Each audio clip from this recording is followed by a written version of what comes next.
Aloha, this is Mrs. Dietrich for the reading of Chapter 17 in our novel The Giver, written by Lois Lowry. We ended on 16 with Jonas refusing to take the pill. There was something that was within him that told him not to do it. That's first, and then he also lied to his parents for the first time. And number 3, we were finding out that Gabriel was sleeping through the night because Jonas was giving him memories, happy memories. That was helping to calm him down and soothe him. So we start chapter 17. Here we go. Today is declared an unscheduled holiday. Jonas, his parents, and Lily all turned in surprise and looked at the wall speaker from which the announcement had come. It happened so rarely and was such a treat for the entire community when it did. Adults were exempted from the day's work, children from school and training and volunteer hours. The substitute laborers, who would be given a different holiday, took over all the necessary tasks, nurturing, food delivery, and care of the old, and the community was free. Jonas cheered and put his homework folder down. He had been about to leave for school. School was less important to him now, and before much more time passed, his formal schooling would end. But still, for 12s, though they had begun their adult training, there were the endless lists of rules to be memorized and the newest technology to be mastered. He wished his parents, sister, and Gabe a happy day and rode down the bicycle path looking for Asher. He had not taken the pills now for 4 weeks. Time has passed. The stirrings had returned, and he felt a little guilty and embarrassed about the pleasurable dreams that had come to him as he slept. But he knew he couldn't go back to the world of no feelings that he had lived in for so long. And his new heightened feelings permeated a greater realm than simply his sleep. Though he knew that his failure to take the pills accounted for some of it, he thought that the feelings came also from the memories. Now he could see all the colors, and he could keep them, too, so that the trees and the grass and the bushes stayed green in his vision. Gabriel's rosy cheeks stayed pink, even when he slept, and apples were always red. Now, through the memories, he had seen oceans and mountain lakes and streams that gurgled through woods, and now he saw the familiar wide river beside the path differently. He saw all of the light and color and history it contained and carried in its slow-moving water. And he knew that there was an elsewhere from which it came, and an elsewhere to which it was going.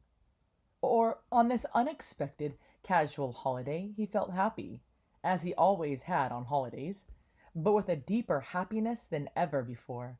Thinking, as he always did, about precision of language, Jonas realized that it was a new depth of feelings that he was experiencing.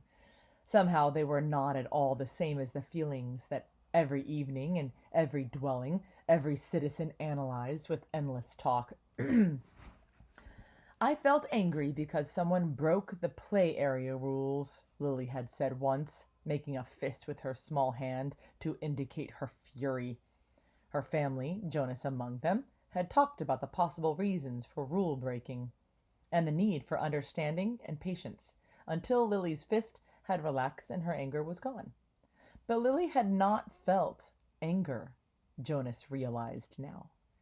Shallow impatience and exasperation, that was all Lily had felt. He knew that with certainty because now he knew what anger was. Now he had, in the memories, experienced injustice and cruelty, and he had reacted with rage that welled up so passionately inside him that the thought of discussing it calmly at the evening meal was unthinkable.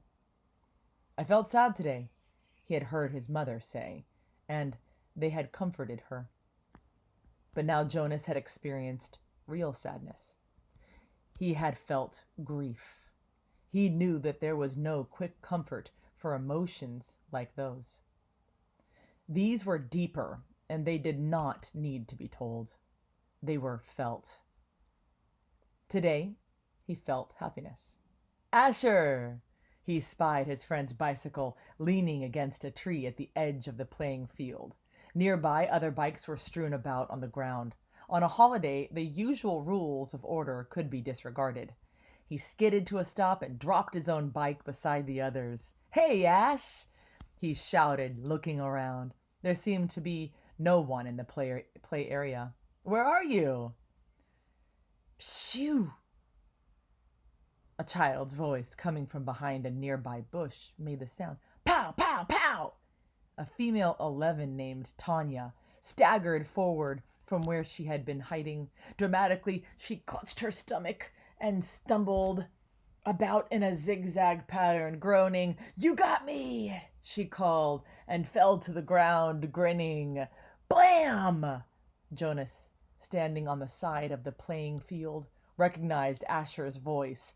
He saw his friend, aiming an imaginary weapon in his hands, dart from behind one tree to another. "Blam! You're in my line of ambush, Jonas! Watch out!"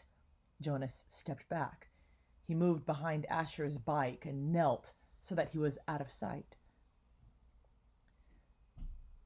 It was a game. It was a game he had often played with the other children. A game of good guys and bad guys, a harmless pastime that used up their contained energy and ended only when they all lay posed in freakish postures on the ground. He had never recognized it before as a game of war.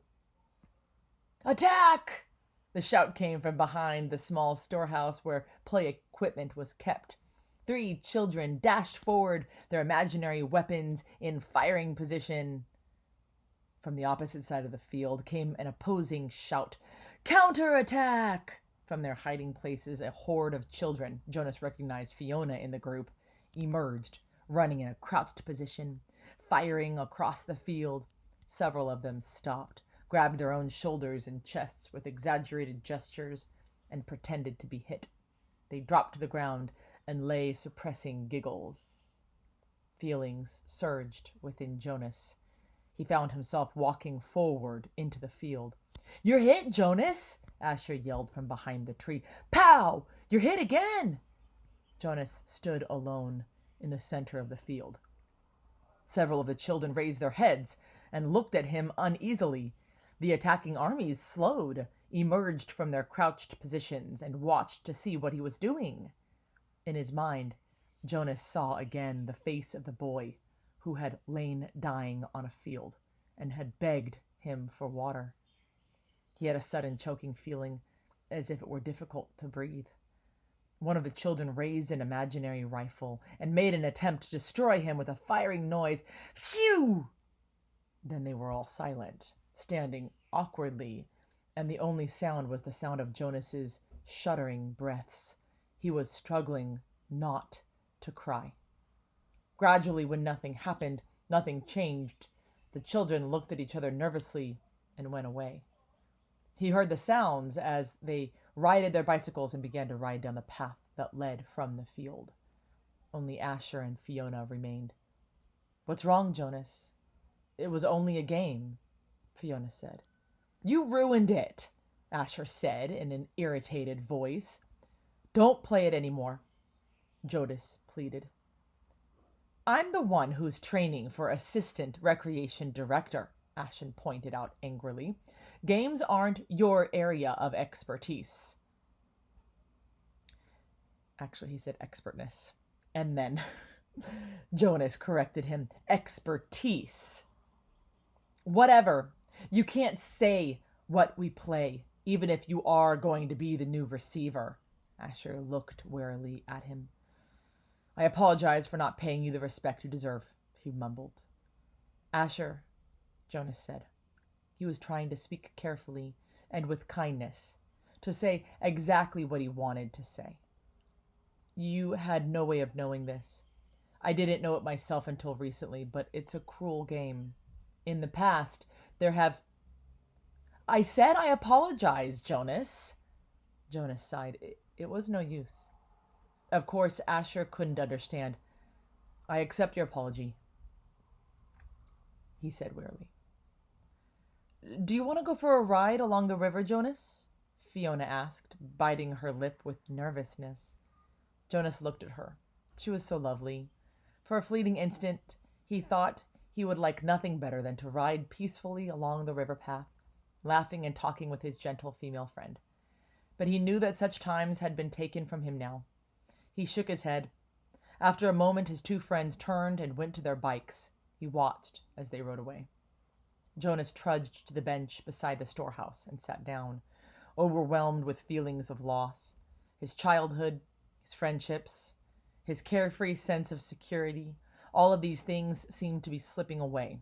With his new heightened feelings, he was overwhelmed by sadness at the way the others had laughed and shouted, playing at war. But he knew that they could not understand why. Without the memories, he felt such love for Asher and for Fiona. They could not feel it back without the memories. And he could not give them those. Jonas knew with certainty that he could change nothing. Back in their dwelling that evening, Lily chattered merrily about the wonderful holiday she had had, playing with her friends, having her midday meal out of doors, and, she confessed, sneaking a very short try on her father's bicycle. "I can't wait till I get my very own bicycle next month. Father's is too big for me. I fell," she explained matter-of-factly. "Good thing Gabe wasn't in the child seat." "A very good thing," Mother agreed, frowning at the idea of it. Gabriel waved his arms at the mention of himself. He had begun to walk just the week before. The first steps of a new child were always the occasion for celebration at the nurturing center, Father said, but also for the introduction of a discipline wand. Now Father brought the slender instrument home with him each night, in case Gabriel misbehaved.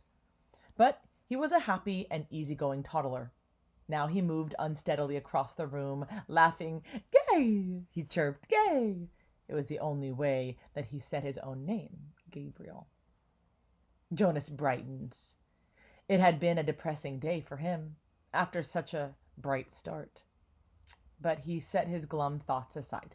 He thought about starting to teach Lily to ride so that she could speed off proudly after her ceremony of 9, which would be coming soon. It was hard to believe that it was almost December again, that almost a year had passed since he had become a 12.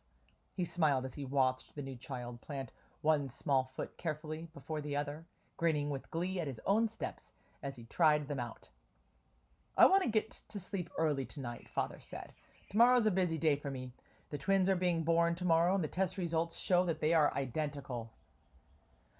"One for here and one for elsewhere," Lily chanted. "One for here and one for else." "Do you actually take it elsewhere, Father?" Jonas asked. "No, I just have to make the selection. I weigh them, hand the larger over to the nurturer who's standing by waiting, and then I get the smaller one all cleaned up and comfy. Then I perform a small ceremony of release and," he glanced down, grinning at Gabriel. "Then I wave bye-bye," he said in the special sweet voice he used when he spoke to the new child. He waved his hand in a familiar gesture. Gabriel giggled and waved bye-bye back to him. "And somebody else comes to get him? Somebody from elsewhere?" "That's right, Jonas Bonus." Jonas rolled his eyes in embarrassment that his father had used the silly pet name. Lily was deep in thought. "What if they give the little twin a name elsewhere? A name like, maybe Jonathan. And here in our community, at his naming, the twin that we kept here is given the name Jonathan. And then there would be 2 children with the same name, and they would look exactly the same. And someday, maybe when they were 6, a group of 6s would go to visit another community on a bus. And there in the other community, in the other group of 6s, would be a Jonathan who was exactly the same as the other Jonathan. And then maybe they would get mixed up and take the wrong Jonathan home, and maybe his parents wouldn't notice. And then," she paused for breath. "Lily," Mother said, "I have a wonderful idea. Maybe when you become a 12, they'll give you the assignment of storyteller. I don't think we've had a storyteller in the community for a long time, but if I were on the committee, I would definitely choose you for that job." Lily grinned. "I have a better idea for one more story," she announced. "What if, Actually, we were all twins and didn't know it.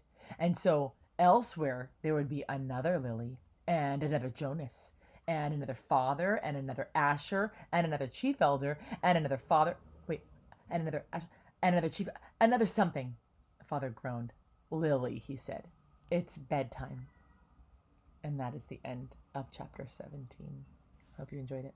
Aloha.